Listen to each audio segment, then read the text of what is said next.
مسلمان فلسطین سے محبت کیوں کرتے ہیں؟ ہم فلسطین سے اس لیے محبت کرتے ہیں کہ یہ فلسطین انبیاء علیہ السلام کا مسکن اور سرزمین رہی ہے۔ اللہ تبارک و تعالی نے حضرت لوط علیہ السلام کو اس عذاب سے نجات دی جو ان کی قوم پر اسی جگہ نازل ہوا تھا۔ حضرت ابراہیم علیہ السلام نے فلسطین کی طرف ہجرت فرمائی تھی۔ حضرت داؤد علیہ السلام نے اسی سرزمین پر سکونت رکھی اور یہیں پر ایک محراب بھی تعمیر فرمایا تھا۔ حضرت سلیمان علیہ السلام نے اسی ملک میں بیٹھ کر ساری دنیا پر حکومت فرمائی۔ چیونٹیوں کا وہ مشہور قصہ جو قرآن پاک کی سورۃ النمل میں درج ہے، جس میں ایک چیونٹی نے اپنی باقی ساتھیوں سے کہا تھا کہ اے چیونٹیوں اپنے بلوں میں گھس جاؤ، مبادا کہ حضرت سلیمان علیہ السلام کے گھوڑے تمہیں کچل نہ ڈالیں۔ یہی اس ملک میں واقع اسقلان شہر کی ایک وادی میں پیش آیا تھا، جس کا نام بعد میں وادی النمل یعنی چیونٹیوں کی وادی رکھ دیا گیا تھا۔ حضرت زکریا علیہ السلام کا محراب بھی اسی شہر میں ہے۔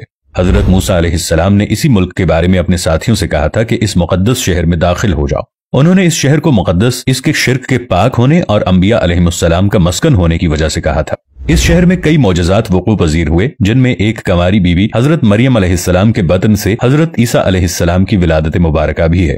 حضرت عیسیٰ علیہ السلام کو جب ان کے قوم نے قتل کرنا چاہا تو اللہ تبارک و تعالی نے انہیں اسی سرزمین سے آسمان پر اٹھا لیا تھا۔ قیامت کی علامت میں سے ایک حضرت عیسیٰ علیہ السلام کا زمین پر واپس تشریف لانا اسی شہر کے مقام سفید مینار کے پاس ہوگا۔ اسی شہر کے ہی مقام باب لد پر حضرت عیسیٰ علیہ السلام مسیح دجال کو قتل کریں گے۔ فلسطین ہی ارض محشر ہے۔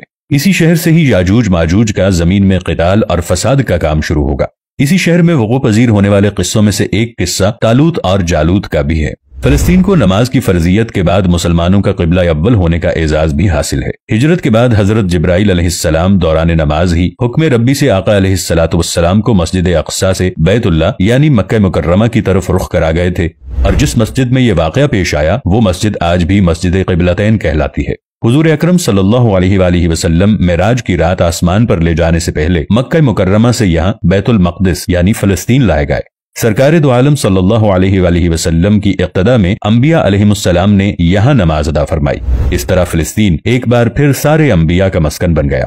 سیدنا ابو ذر رضی اللہ عنہ کہتے ہیں کہ میں نے رسول اللہ صلی اللہ علیہ وآلہ وسلم سے عرض کیا کہ زمین پر سب سے پہلی مسجد کون سی بنائی گئی؟ تو آپ نے فرمایا کہ مسجد الحرام یعنی خانہ کعبہ۔ میں نے عرض کیا کہ پھر کون سی مسجد بنائی گئی؟ تو آپ صلی اللہ علیہ وآلہ وسلم نے فرمایا کہ مسجد الاقصی یعنی بیت المقدس۔ میں نے پھر عرض کیا کہ ان دونوں کے درمیان کتنا فاصلہ تھا؟ آپ صلی اللہ علیہ وآلہ وسلم نے فرمایا کہ 40 برس کا، اور تو جہاں بھی نماز کا وقت پالے وہی نماز ادا کر لے، بس وہ مسجد ہی ہے۔ نبی اکرم صلی اللہ علیہ وآلہ وسلم کے وصال کے بعد حضرت ابو بکر رضی اللہ عنہ کو ارتداد کے فتنے اور دیگر کئی مشکلات کا سامنا رہا۔ ان کے لیے عسکری اور افرادی قوت کی اشد ضرورت کے باوجود ارض شام یعنی فلسطین کی طرف آپ صلی اللہ علیہ وآلہ وسلم کا تیار کردہ لشکر بھیجنا بھی ایک ناقابل فراموش حقیقت ہے۔ جبکہ اسلام کے سنہری دور فاروقی میں دنیا بھر کی فتوحات کو چھوڑ کر محض فلسطین کی فتح کے لیے خود سیدنا عمر رضی اللہ عنہ کا چل کر جانا اور وہاں جا کر نماز ادا کرنا اس شہر کی عظمت کو اجاگر کرتا ہے۔ دوسری بار بعینہ ہی معراج کی رات بروز جمعہ 27 رجب 583 ہجری کو صلاح الدین ایوبی کے ہاتھوں اس شہر کا دوبارہ فتح ہونا بھی ایک نشانی ہے۔ قدس بیت المقدس کا نام قرآن سے پہلے تک ہوا کرتا تھا۔ قرآن نازل ہوا تو اس کا نام مسجد اقصی رکھ دیا گیا۔ قدس اس شہر کی اس تقدیس کی وجہ سے ہے جو اسے دوسرے شہروں سے ممتاز کرتی ہے۔ اس شہر کے حصول اور اسے رومیوں کے جبر و استبداد سے بچانے کے لیے 5000 سے زائد صحابہ کرام نے جام شہادت نوش کیا، اور شہادت کا باب آج تک بند نہیں ہوا۔ یہ سلسلہ ابھی تک جاری ہے، اسی لیے یہ شہر شہیدوں کا شہر ہے۔ مسجد اقصی اور بلاد شام کی اہمیت بالکل حرمین شریفین جیسی ہے۔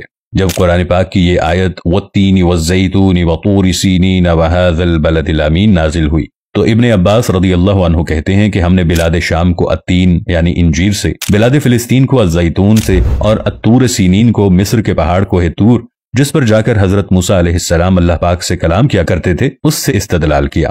اور قرآن پاک کی یہ آیت مبارکہ وَلَقَدْ كَتَبْنَا فِي الزَّبُورِ مِن بَعْدِ الذِّكْرِ أَنَّ الْأَرْضَ يَرِثُهَا عِبَادِيَ الصَّالِحُونَ۔ اس آیت سے یہ استدلال لیا گیا کہ امت محمد حقیقت میں اس مقدس سرزمین کی وارث ہے، جبکہ فلسطین کی عظمت کا اندازہ اس بات سے بھی لگایا جا سکتا ہے یہاں پر پڑھی جانے والی ہر نماز کا اجر 500 گنا بڑھا کر دیا جاتا ہے۔